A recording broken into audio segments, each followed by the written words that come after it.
West Bengal state university third semester Bengali মাইনরের স্টুডেন্টদের জন্য আজকে আমি এই ভিডিওটি বানিয়েছি।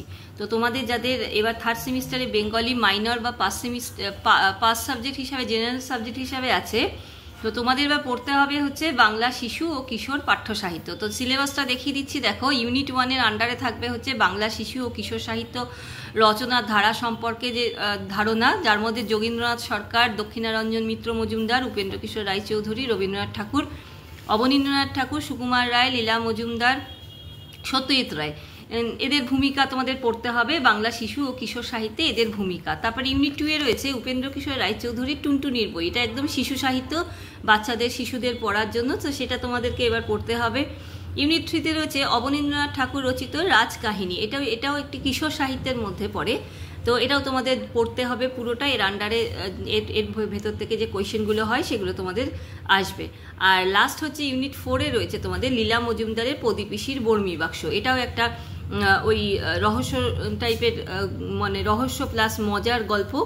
তো এটাও পুরোটা রয়েছে তোমাদের সিলেবাসে, এর মধ্যে থেকে প্রশ্ন আসবে। তো আমি এবার সিলেবাসটা দেখিয়ে দিলাম, এবার বেশ কিছু সাজেস্টিভ কোয়েশ্চেন তোমাদের দেখিয়ে দিচ্ছি 2025-26-এ তোমরা যারা পরীক্ষা দেবে।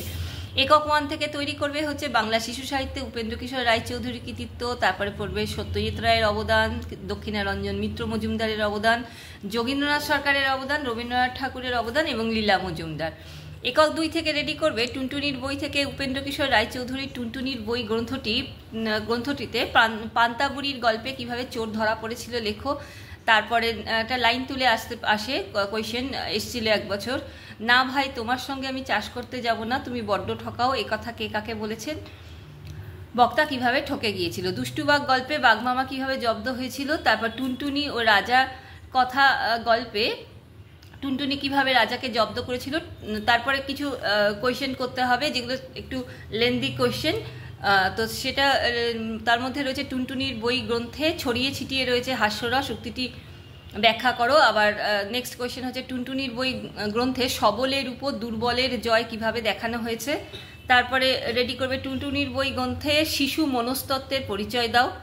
তারপরে করতে হবে টুনটুনি আর বিড়ালের কথা গল্পে টুনটুনির মাতৃত্বের পরিচয় দাও। নরহরি দাস গল্পে ছাগলছানার বুদ্ধিমত্তার পরিচয় দাও। অনেক সময় এই কোয়েশ্চেনটা নরহরি দাস, এই যে কোয়েশ্চেনটা, এটা কিন্তু অনেক সময় 5 মার্কসের কোয়েশ্চেন আসে। তো তোমাদের যেগুলো আমি দেখালাম সেই কোয়েশ্চেনগুলো থেকে কিন্তু 10 মার্কসের, তো অবশ্যই এখান থেকে 5 মার্কসের কোয়েশ্চেনও কিন্তু আসতে পারে।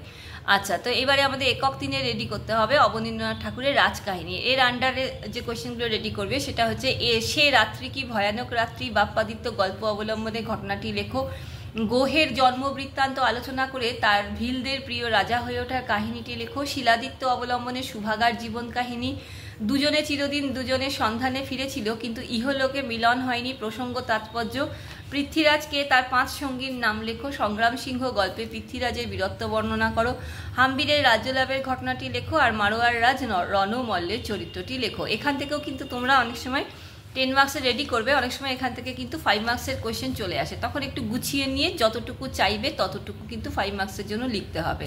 আচ্ছা, একক 4-এ তোমরা রেডি করবে প্রদীপিসির বর্মী বাক্স। খুব সুন্দর একটা গল্প, মজার গল্প, রহস্য টাইপের গল্প, গোয়েন্দা গল্প টাইপের, পড়বে তোমাদের খুবই ভালো লাগবে। তো এর আন্ডারে যে কোয়েশ্চেনগুলো রেডি করবে সেটা হচ্ছে প্রদীপিসির বর্মী বাক্স গল্পে লীলা মজুমদারের কাহিনী বয়ানের নৈপুণ্য বিচার করো, বা প্রদীপিসির বর্মী বাক্স গল্পে হাস্যরসের যে উপাদান নিহিত আছে লেখো। এর সঙ্গে রেডি করতে হবে প্রদীপিসির বর্মী বাক্স গল্পের নামকরণের সার্থকতা, পাঁচু মামার চরিত্রটি, প্রদীপিসি কিভাবে ডাকাতের পাল্লায় পড়েছিল, কিভাবে তিনি উদ্ধার পেয়েছিলেন। গজা চরিত্রটি লেখো। প্রদীপিসির বর্মী বাক্সটি কে কিভাবে উদ্ধার করতে পেরেছিল। এটা অনেক সময় কিন্তু 5 মার্কসের কোয়েশ্চেনও আসে। তো 5 নম্বরের এবার 4টে ইউনিট মিলিয়ে কিছু 5 নম্বরের টিকা টাইপ কোয়েশ্চেন দিলাম। আবল তাবল, ক্ষীরের পুতুল, সন্দেশ পত্রিকা, বুড়ো আংলা, এগুলো টিকা হিসেবে রেডি করবে। তারপর সংগ্রাম সিংহ চরিত্রটি আলোচনা করো, 5 মার্কসের মতো রেডি করবে। সুভাগার জীবনে সূর্য মন্ত্রের প্রভাবে 2টি বিপরীত ঘটনা ঘটেছিল, সেই বিপরীত ঘটনা দুটি লিখতে হবে। আচ্ছা, তারপরে রেডি করবে আলাউদ্দিনের চরিত্রটি, রাজার ঘরে যে ধন আছে আমার ঘরেও সে ধন আছে, প্রসঙ্গ তাৎপর্য বিশ্লেষণ করতে হতে পারে। আচ্ছা, তারপর পাঁচু মামা চরিত্রটা কিন্তু শর্ট করে আসতে পারে, 10-এর মতো রেডি করবে, 5-এর মতো এলে একটু ছোট করে দেবে, মেন জায়গাগুলো দেখিয়ে দেবে, মূল বিষয়টা দেখিয়ে দিলেই হয়ে যাবে। দুষ্টু বাঘ গল্পে বাঘমামা কিভাবে জব্দ হয়েছিল এটাও কিন্তু 5 মার্কসের জন্য আসতে পারে। প্রদীপিসির ছেলে গজার কাহিনীটি লেখো, এটা রেডি করবে। পদ্মিনী চরিত্রটি আগের বছর পদ্মিনী থেকে বড় কোয়েশ্চেন এসেছিল, এবার 5 মার্কসের মতো রেডি করবে। হাম্বিরের রাজ্য লাভ 10 মার্কসের মতো বলেছি, এটা কিন্তু 5 মার্কসেও আসতে পারে। তারপর একটা লাইন তুলে আসতে পারে প্রদীপিসির বর্মি বাক্স থেকে, বেঠে খাটো বিধবা মহিলা, গলায় রুদ্রাক্ষের মালা আর মনে জিলিপির প্যাচ, সিংহের মতো তেজ ছিল তার। এই প্রসঙ্গ সহ উক্তিটি লেখো বা সিংহের মতো তেজের উদাহরণ দাও। আচ্ছা, আরেকটা লাইন তুলে কবিতার লাইন তুলে দিয়ে দিতে পারে যে হাতি বলে সাগর সুশি, সাগর বলে আগুন নেবা। এভাবে 4 লাইন তুলে প্রসঙ্গ তাৎপর্য। তো এই তোমাদের রইল সিলেবাস, আমি দেখিয়ে দিলাম। কোনো আর যদি কিছু তোমাদের জানার থাকে রিলেটেড তাহলে আমাকে অবশ্যই হোয়াটসঅ্যাপ করো, আমাকে ফোন কমেন্ট করেও জানাতে পারো ইউটিউবে। অবশ্যই যারা নতুন দেখছো তারা অবশ্যই আমার চ্যানেলটিকে সাবস্ক্রাইব করো, লাইক করো ভিডিওটা।